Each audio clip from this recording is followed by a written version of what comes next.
போன loss of loved one வீடியோவில் வந்து கூப்லர் ராஸ் அவருடைய 5 ஸ்டேஜஸ் ஆஃப் grief பற்றி சொல்லியிருந்தேன்.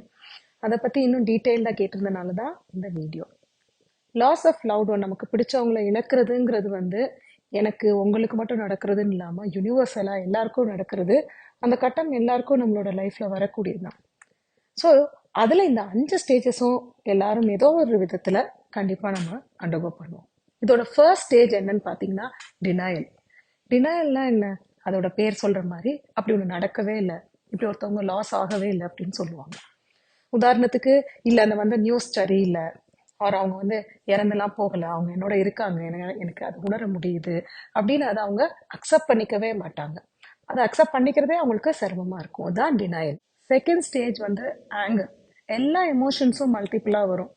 வருத்தம், கோபம், விரக்தி இதெல்லாம் இருக்கும். ஆனால் பிரதானமாக கோபம்ங்கிறது எப்போ வரும் அப்படின்னு பார்த்தீங்கன்னா, இறந்துட்டாங்க அப்படின்ற ஒரு ரியாலிட்டி செக் அவங்களுக்கு வருது. இறந்துட்டாங்கங்கிறத அவங்க வந்து உணர ஆரம்பிக்கிறாங்க. ரியாலிட்டியோட இருக்கும் பொழுது நிறைய கோபம்ங்கிறது வந்து தன் மேல வரலாம், அவங்கள ட்ரீட் பண்ண டாக்டர் மேல வரலாம், இல்லை சொந்தக்காரங்க மேல வரலாம். எப்படி சொல்லுவாங்க அப்படின்னு பார்த்தீங்கன்னா, இந்த டாக்டர் முதலே பார்த்துருந்தா ப்ரிவென்ட் பண்ணியிருக்கலாம், நான் கூட இருந்திருந்தேன் அந்த சமயத்துல இதை நான் தடுத்து இருந்திருப்பேன், சொந்தக்காரங்களாம் இன்னும் கொஞ்சம் கேர் கொடுத்துருக்கலாம் அப்படின்வாங்க. அப்புறம் சட்டுன்னு எதுக்குன்னே சம்மந்தம் இல்லாம கோவம், ரொம்ப ஷார்ட் டெம்பர்ட் இருக்கும் அவங்களுக்கு. ஃபர்ஸ்ட் ஸ்டேஜ் வந்து பார்கெனிங், பேரம் பேசுறதுன்னு சொல்றோம் அந்த மாதிரி. ஸோ இந்த இடத்துல வந்து அவங்களோட எமோஷன் இன்னும் அவங்க ஹேண்டில் பண்றதுக்காக ரொம்ப ஹோப்லெஸ்ஸா இருப்பாங்க. ஒவ்வொரு வெள்ளும் எந்த எமோஷன் வந்தாலுமே நிறைய வரும்.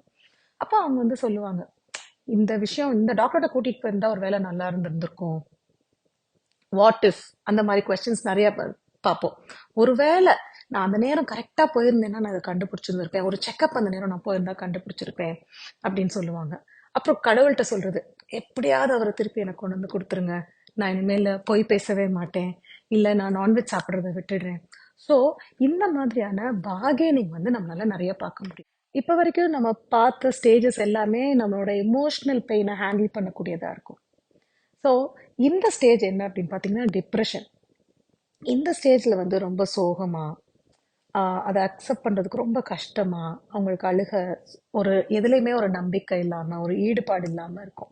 இதில் வந்து என்ன மாதிரி சிம்டம்ஸ் நம்ம பார்க்கலான்னா, சேடாக இருக்கிறது, எதுலேயுமே ஒரு இன்ட்ரெஸ்ட் இருக்காது, ஏற்கனவே இன்ட்ரெஸ்ட் இருந்த விஷயங்கள் கூட இன்ட்ரெஸ்ட் இல்லாமல் போகிறது, எதுலேயுமே ஒரு நாட்டம் இல்லாமல் இருக்கிறது, தூக்கத்தில் வந்து கண்டிப்பாக ஒரு மாற்றம் இருக்கும், வெயிட்ல ஒரு மாற்றம் இருக்கும், அவங்க சாப்பிட்ற முறையில இருந்து எல்லாம் கவனம் செலுத்துறதுல கண்டிப்பாக ஒரு குறைபாடு நம்மளால பார்க்க முடியுது.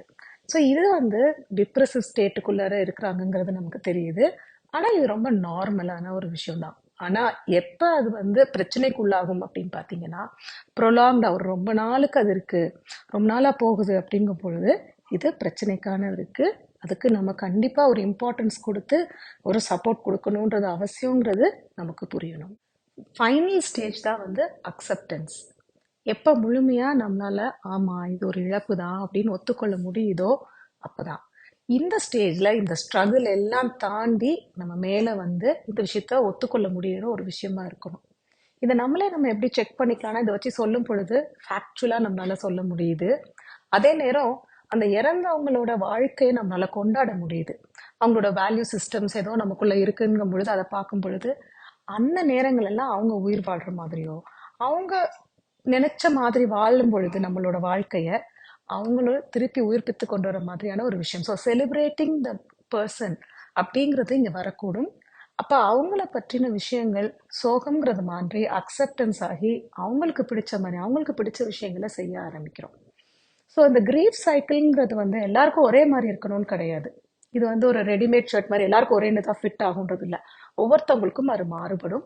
ஒவ்வொருத்தவங்களுக்கு இதுல ஒரு சைக்கிள்ல 2வது ஸ்டேஜ் வந்துட்டு 3வது ஸ்டேஜ் வந்துட்டு திரும்பி ஃபர்ஸ்ட் ஸ்டேஜ் போறதுக்கும் வாய்ப்பு இருக்கு. பட் கண்டிப்பா இதுல இருந்து ஒர்க் பண்ணோம் அப்படின்னா இதுல இருந்து நம்மளால வர முடியும்.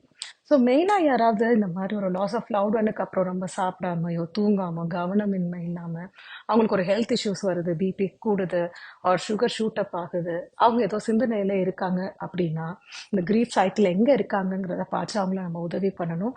நமக்கே இருக்கும் பொழுது நம்மளே நமக்கு உதவி தேவைங்கிறத உணர்ந்து அதை செய்ய ஆரம்பிக்கணும். தேங்க்யூ.